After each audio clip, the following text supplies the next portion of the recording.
Mobile अथवा कोई भी इलेक्ट्रॉनिक उपकरण ले जाना सभी परीक्षार्थियों के लिए पूरी तरह से वर्जित किया गया है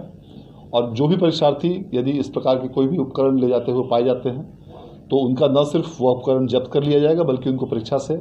निष्कासित करते हुए उनको परीक्षा से वंचित भी किया जाएगा और उनके विरुद्ध में प्राथमिकी भी दर्ज कराई जाएगी। परीक्षार्थियों के लिए यह ध्यान देना अत्यंत आवश्यक है कि परीक्षा केंद्रों पर प्रवेश की अनुमति परीक्षा प्रारंभ होने के 10 मिनट पूर्व तक ही मिलेगी, अर्थात जो परीक्षा फर्स्ट सिटिंग में 9:30 बजे प्रारंभ होगी उस परीक्षा केंद्र पर परीक्षार्थी को 9:20 तक हर हाल में पहुंचना अनिवार्य होगा और जो परीक्षा द्वितीय पाली की 1:45 से शुरू होगी उन परीक्षा केंद्रों पर परीक्षार्थी को 1:35 तक पहुंचना अनिवार्य होगा। इसके बाद इस समय सीमा के बाद जो भी परीक्षार्थी यदि परीक्षा केंद्र पर पहुंचेंगे तो उन्हें परीक्षा में बैठने की अनुमति नहीं दी जाएगी। यह ध्यान देना इसलिए आवश्यक है क्योंकि ऐसा देखा गया है कि कुछ विद्यार्थी जो इसका अनुपालन नहीं कर पाते हैं, जो इस समय सीमा के बाद पहुंचते हैं, उनकी परीक्षा छूट जाती है और फिर उनका पूरा वर्ष या तो व्यर्थ हो जाता है या उनको वैकल्पिक माध्यमों से अन्य परीक्षा में कंपार्टमेंटल या विशेष परीक्षा या अन्य जो भी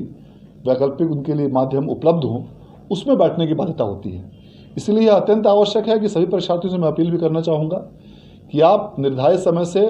काफ़ी पूर्व परीक्षा केंद्रों पर पहुँचें और यह जो समय सीमा 10 मिनट की दी गई है यह अधिकतम सीमा है, इससे भी आप काफ़ी पहले पहुँचें ताकि आपको परीक्षा केंद्रों पर प्रवेश में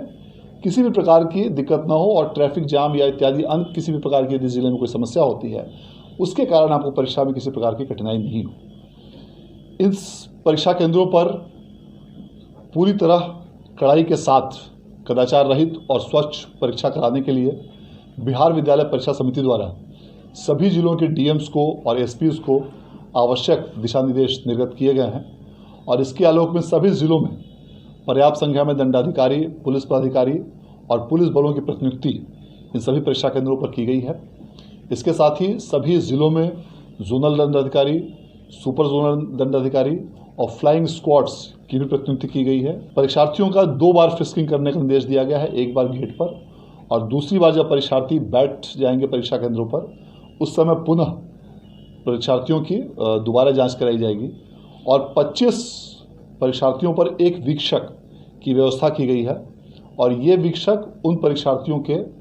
सफल और कदाचार रहित परीक्षा संचालन के लिए पूरी तरह से जिम्मेवार होंगे और इस आशय का उन्हें घोषणा पत्र भी दिया जाना है। सभी परीक्षा केंद्रों पर संबंधित जिलों के संबंधित पदाधिकारियों द्वारा धारा 144 लागू कर दी गई है और इसके साथ साथ परीक्षा केंद्रों पर सीसीटीवी की भी व्यवस्था की गई है और प्रत्येक 500 परीक्षार्थियों पर वीडियो कैमरा की भी व्यवस्था की गई है और इसके अलावा परीक्षा केंद्रों के बाहरी भागों में भी वीडियोग्राफर की भी व्यवस्था की गई है।